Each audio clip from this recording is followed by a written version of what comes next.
ಅಭಿವೃದ್ಧಿ ವಿಚಾರ ಅಂತ ಬಂದ ಸಂದರ್ಭದಲ್ಲಿ ಮಲೆನಾಡನ್ನ ನಾವು ಅಭಿವೃದ್ಧಿ ಮಾಡ್ತೀವಿ ಅಂತ ಹೇಳಿ ಧರ್ಮಸಿಂಗ್ ಸರ್ಕಾರನೂ ಕೂಡ ಇರಬಹುದು, ಎಸ್ ಎಂ ಕೃಷ್ಣ ಸರ್ಕಾರ ಇರಬಹುದು, ಅದಾನಂತರ ಬೇರೆ ಬೇರೆ ಸರ್ಕಾರಗಳು ಬಂದ ಸಂದರ್ಭದಲ್ಲಿ 40 ಕೋಟಿ 50 ಕೋಟಿ 60 ಕೋಟಿ ಹಣಗಳನ್ನ ಬಿಡುಗಡೆ ಮಾಡ್ತಾರೆ. ಸೊ ಅದು ಎಷ್ಟು ಮಟ್ಟಿಗೆ ಅದು ಡೆವಲಪ್ಮೆಂಟ್ ಆಗಿದೆ ಅಂತ, ಜನರ ಬದುಕು ಎಷ್ಟಾಗಿದೆ, ಅವ್ರಿಗೆ ಏನ್ ರೇಟ್ ಸಿಗ್ತಾ ಇದ್ದಾರೆ, ಅವ್ರ ಕಾಫಿಗೆ, ಅಡಿಕೆಗೆ, ಏಲಕ್ಕಿಗೆ ಎಲ್ಲೂ ಕೂಡ ಸರಿಯಾಗಿ ಸಿಗ್ತಿದೆಯಾ, ಜನ ಉಳುಮೆ ಮಾಡ್ತಿರುವಂತ ಭೂಮಿಗೆ ಅವರು ಹಕ್ಕುಪತ್ರ ಕೊಟ್ಟಿದಾರ, ಜನರಿಗೆ ಇರ್ಲಿಕ್ಕೆ ಜಾಗ ಇಲ್ಲ ಅದಕ್ಕೆ ಅವ್ರಿಗೇನೋ ಒಂದು ವಸತಿ ಕೊಟ್ಟಿದಾರ, ಈಗ ಒಂದೊಂದು ಮಾಡಿಲ್ಲ. ಅಲ್ಲಿ ಬಡವರಿಗೆ, ವಿಶೇಷವಾಗಿ ದಲಿತ ಆದಿವಾಸಿಗಳಿಗೆ ಇಷ್ಟು ಗೂಡು ಕಟ್ಕೊಳ್ಬೇಕಂದ್ರೆ ಜಾಗ ಇಲ್ಲ, ಯಾಕಂದ್ರೆ ಸ್ವಂತದ ಭೂಮಿ ಇಲ್ಲ ಅವರಿಗೆ. ಅಲ್ಪ ಸ್ವಲ್ಪ ಸಣ್ಣ ಸಣ್ಣ ಭೂಮಿ ಇಟ್ಕೊಂಡಿದ್ರೆ ಅವ್ರನ್ನೂ ಎತ್ತಂಗಡಿ ಮಾಡಿ ಸ್ವಂತದ್ದು ಮಾಡ್ತಾ ಇದ್ದಾರೆ. ಆ ಪಶ್ಚಿಮ ಘಟ್ಟದ ಕಾಡು ಉಳಿಸಬೇಕು ಅಂದ್ರೆ ಆದಿವಾಸಿ ಜನರಲ್ಲಿ ಓಡಿಸ್ಬೇಕು ಅಂತ ಪರಿಕಲ್ಪನೆ ಮಾಡ್ತಿದ್ದಾರೆ. ಇದು ಪೂರ್ತಿ ಅನ್ಸೈಂಟಿಫಿಕ್ ಆದಂತಹ ಬಂಡವಾಳಶಾಹಿ ಪರವಾದಂಥ ನೀತಿ. ಇದನ್ನು ಪಶ್ಚಿಮ ಘಟ್ಟದಲ್ಲಿ ಕಾಡು ಜನ ಎಲ್ಲಿ ಬಳಸಿದ್ದಾರೆ, ಕಾಡನ್ನು ಹುಡುಕ್ಬಿಡಿ ನೋಡ ನಮ್ಮ ಮಾಡಿರೋಂಥದ್ದು. ರೈತರು ಒತ್ತು ಭೂಮಿ ಮಾಡಿದ್ದಾರೆ ಅಂದ್ರೆ ಬಯಲು ಸಿಮೆಂಟಲ್ಲಿ ಬಳಸಿರೋದಲ್ಲ, ಅವರಲ್ಲಿ ತೋಟಗಳನ್ನು ಬೆಳೆದಿದ್ದಾರೆ. ನಮ್ಗೆ ಇಲ್ಲಿ ಇನ್ನೊಂದು ಪ್ರಶ್ನೆ, ಅಭಿವೃದ್ಧಿ ವಿಚಾರ ಅಂತ ಬಂದ ಸಂದರ್ಭದಲ್ಲಿ ಮಲೆನಾಡನ್ನ ನಾವು ಅಭಿವೃದ್ಧಿ ಮಾಡ್ತೀವಿ ಅಂತ ಹೇಳಿ ಧರ್ಮಸಿಂಗ್ ಸರ್ಕಾರನೂ ಕೂಡ ಇರಬಹುದು, ಎಸ್ ಎಂ ಕೃಷ್ಣ ಸರ್ಕಾರ ಇರಬಹುದು, ಅದಾನಂತರ ಬೇರೆ ಬೇರೆ ಸರ್ಕಾರಗಳು ಬಂದ ಸಂದರ್ಭದಲ್ಲಿ 40 ಕೋಟಿ 50 ಕೋಟಿ 60 ಕೋಟಿ ಹಣಗಳನ್ನ ಬಿಡುಗಡೆ ಮಾಡ್ತಾರೆ. ಸೊ ಅದು ಎಷ್ಟು ಮಟ್ಟಿಗೆ ಅದು ಡೆವಲಪ್ಮೆಂಟ್ ಆಗಿದೆ ಅಂತ. ಅಲ್ಲ, ಮಲೆನಾಡುದು ಬೇರೆ ಜನರಲ್ ಡೆವಲಪ್ಮೆಂಟು ಬೇರೆ ಕಾಡುಗಳಿಗಿಂತ ಇಲ್ಲಾಗಿದೆ.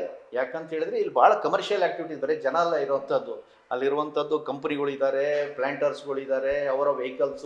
ಹೋರಾಟ ಶುರುವಾದಂತ ಅವರ ದೃಷ್ಟಿಯಲ್ಲಿ ಅಭಿವೃದ್ಧಿ ಅಂದ್ರೆ ಅವೇ ರಸ್ತೆಗಳು ಅವೆಲ್ಲ ಅಭಿವೃದ್ಧಿ ಅಂದ್ರೆ ಅದಲ್ಲ. ಅಭಿವೃದ್ಧಿ ಅಂದ್ರೆ ಜನರ ಬದುಕು ಎಷ್ಟಾಗಿದೆ, ಅವ್ರಿಗೆ ಏನು ರೇಟ್ ಸಿಗ್ತಾ ಇದ್ದಾರೆ, ಅವ್ರ ಕಾಫಿಗೆ, ಅಡಿಕೆಗೆ, ಏಲಕ್ಕಿಗೆ ಎಲ್ಲೂ ಕೂಡ ಸರಿಯಾಗಿ ಸಿಗ್ತಿದೆಯಾ, ಅಷ್ಟು ಕೊಳೆ ರೋಗಗಳಿದಾವೆ, ಆ ಕೊಳೆ ರೋಗಗಳಿಗೆ ಅವ್ರಿಗೆ ಪರಿಹಾರ ಅನ್ನೋವಂಥದ್ದು ಎಲ್ಲ ಕೂಡ ಬಂದಿದೆಯಾ, ಜನ ಉಳುಮೆ ಮಾಡ್ತಿರುವಂಥ ಭೂಮಿಗೆ ಅವರು ಹಕ್ಕುಪತ್ರ ಕೊಟ್ಟಿದಾರ, ಜನರಿಗೆ ಇರ್ಲಿಕ್ಕೆ ಜಾಗ ಇಲ್ಲ ಅದಕ್ಕೆ ಅವ್ರಿಗೇನೋ ಒಂದು ವಸತಿ ಕೊಟ್ಟಿದಾರ, ಈಗ ಒಂದೊಂದು ಮಾಡಿಲ್ಲ. ಅಷ್ಟು ಕೊಳೆ ರೋಗಗಳಿಗೆ ಸರ್ಕಾರದ ಹತ್ರ ಒಂದು ಪರಿಹಾರ ಕ್ರಮ ಇಲ್ಲ, ಒಂದು ರೇಟ್ ಕೊಡಿಸ್ಲಿಕ್ಕೆ ಒಂದು ಕ್ರಮ ಇಲ್ಲ.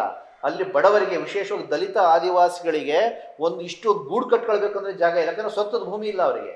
ಅಲ್ಪ ಸ್ವಲ್ಪ ಸಣ್ಣ ಸಣ್ಣ ಭೂಮಿ ಇಟ್ಕೊಂಡಿದ್ರೆ ಅವ್ರನ್ನೂ ಎತ್ತಂಗಡಿ ಮಾಡಿ ಸ್ವಂತದ್ದು ಮಾಡ್ತಾ ಇದ್ದಾರೆ. ಈಗ ನೋಡಿ, ಇಡೀ ನಮ್ಮ ಭಾರತವನ್ನು ತೆಗೆದುಕೊಂಡ್ರೆ 4 ಅರಣ್ಯ ಬೆಲ್ಟ್ಗಳಿದೆ. ಒಂದು ವೆಸ್ಟರ್ನ್ ಘಾಟ್ಸ್ ಪಶ್ಚಿಮ ಘಟ್ಟಗಳು, ಇನ್ನೊಂದು ಈಸ್ಟರ್ನ್ ಘಾಟ್ಸ್ ಇದೆ, ವಿಂಧ್ಯ ಪರ್ವತಗಳಿದೆ, ಹಿಮಾಲಯ ಪರ್ವತಗಳಿದ್ದಾವೆ. ಈ 4 ಕಡೆ ಇಡೀ ದೇಶವನ್ನು ಕಾಪಾಡ್ತಿರೋದು ಈ 4. ಈಸ್ಟರ್ನ್ ಘಾಟ್ಸ್ ಏನಿದೆ, ಇಡೀ ಈಸ್ಟರ್ನ್ ಘಾಟ್ಸ್ನ ಪೂರ್ತಿ ಅದಾನಿ, ಅಂಬಾನಿ, ವೇದಾಂತ ಕಂಪನಿಗಳಿಗೆಲ್ಲ ಕೂಡ ಕೊಟ್ಟು ಪೂರ್ತಿ ಬೋಳ್ಸಾಕ್ಬಿಟ್ಟಿದ್ದಾರೆ ಅದನ್ನೆಲ್ಲ ಕೂಡ. ಹಂಗೆ ನೋಡ್ಬೇಕಾದ್ರೆ ನಕ್ಸಲೈಟ್ ಚಳವಳಿ ನಡೀತಿದೆ ಅನ್ನೋ ಕಾರಣಕ್ಕೋಸ್ಕರ ಛತ್ತೀಸ್ಗಢದ ಕೆಲವು ಪ್ರದೇಶ ಉಳ್ಕೊಂಡಿದೆ, ಮಿಕ್ಕಂತೆಲ್ಲ ಬೋಳ್ಸ್ಬಿಟ್ಟಿದ್ದಾರೆ. ಕರ್ನಾಟಕ ಭಾಗನ ಯೋಚನೆ ಮಾಡಿದ್ರೆ ಬಳ್ಳಾರಿ ಭಾಗದಲ್ಲಿ ವಿಂಧ್ಯ ಪರ್ವತನ ಮುಗಿಸ್ಬಿಟ್ಟಿದ್ದಾರೆ, ಹಿಮಾಲಯ ತಪ್ಪಲನ್ನೆಲ್ಲ ಕೂಡ ಟೂರಿಸಂ ಕೊಟ್ಟು ನಾಶ ಮಾಡಕ್ ಬಿಟ್ಟಿದ್ದಾರೆ ಅದನ್ನೆಲ್ಲ ಕೂಡ. ಈಗ ಉಳಿದಿರೋದು ಪಶ್ಚಿಮ ಘಟ್ಟ ಮಾತ್ರನೇ. ಆದ್ರೆ ಈಗ ಇಡೀ ಎಲ್ಲ ಕಡೆ ಮಾಡಿರುವಂತ ಇವರು ದುರಂತವನ್ನ ಕಾಂಪನ್ಸೇಟ್ ಮಾಡೋಕ್ಕೋಸ್ಕರ ಪಶ್ಚಿಮ ಘಟ್ಟದಲ್ಲಿ ಮಾತ್ರ ಕಾಡು ಬೆಳೆಸ್ತೀವಿ ಅಂತ ಹೊರಟಿದ್ದಾರೆ. ಆ ಪಶ್ಚಿಮ ಘಟ್ಟದ ಕಾಡು ಉಳಿಸಬೇಕು ಅಂದ್ರೆ ಆದಿವಾಸಿ ಜನರಲ್ಲಿ ಓಡಿಸ್ಬೇಕು ಅಂತ ಪರಿಕಲ್ಪನೆ ಮಾಡ್ತಿದ್ದಾರೆ. ಇದು ಪೂರ್ತಿ ಅನ್ಸೈಂಟಿಫಿಕ್ ಆದಂತಹ ಬಂಡವಾಳಶಾಹಿ ಪರವಾದಂಥ ನೀತಿ ಇದನ್ನು. ಸೊ ಕಾಡು ಉಳಿಸ್ಬೇಕು, ಪಶ್ಚಿಮ ಘಟ್ಟದಲ್ಲ ಸ್ವಾಮಿ, ಎಲ್ಲ ಕಡೆ ಉಳಿಸ್ಬೇಕು. ಬಯಲು ಸೀಮೆಯಲ್ಲೂ ಕಾಡುಗಳನ್ನು ಬೆಳೆಸ್ಬೇಕು. ನೀವು ಎಲ್ಲ ಕಡೆ ಎಲ್ಲ ನಾಶ ಮಾಡಿಬಿಟ್ಟು ಪಶ್ಚಿಮ ಘಟ್ಟದಲ್ಲಿ ಕಾಡು ಜನ ಎಲ್ಲಿ ಬಳಸಿದ್ದಾರೆ, ಕಾಡನ್ನು ಹುಡುಕ್ಬಿಡಿ ನೋಡ ನಮ್ಮ ಮಾಡಿರೋಂಥದ್ದು. ರೈತರು ಒತ್ತು ಭೂಮಿ ಮಾಡಿದ್ದಾರೆ ಅಂದ್ರೆ ಬಯಲು ಸಿಮೆಂಟಲ್ಲಿ ಬಳಸಿರೋದಲ್ಲ, ಅವರಲ್ಲಿ ತೋಟಗಳನ್ನು ಬೆಳೆದಿದ್ದಾರೆ. ತೋಟನೂ ಕೂಡ ಮರ, ಅದು ಕೂಡ ಮತ್ತೊಂದು ರೂಪದ ಕಾಡಿನ ಜೊತೆಗೆ ಕೃಷಿಯನ್ನು ಮಾಡ್ತಾರಂಥದ್ದು. ಕೃಷಿ ಅಂತ ಹೇಳಿದ್ರೆ ಗದ್ದೆಗಳಲ್ಲ, ಗದ್ದೆಗಳು ಬಹಳ ಕಡಿಮೆ ಇರುವಂತದ್ದು, ಅವು ತೋಟಗಳೇ. ತೋಟಗಳು ಕೂಡ ಮಳೆ ತರಿಸುವಂತಹ ಕಾಡುಗಳೇ, ಮನುಷ್ಯ ನಿರ್ಮಿತ ಕಾಡುಗಳೇ ಅವು.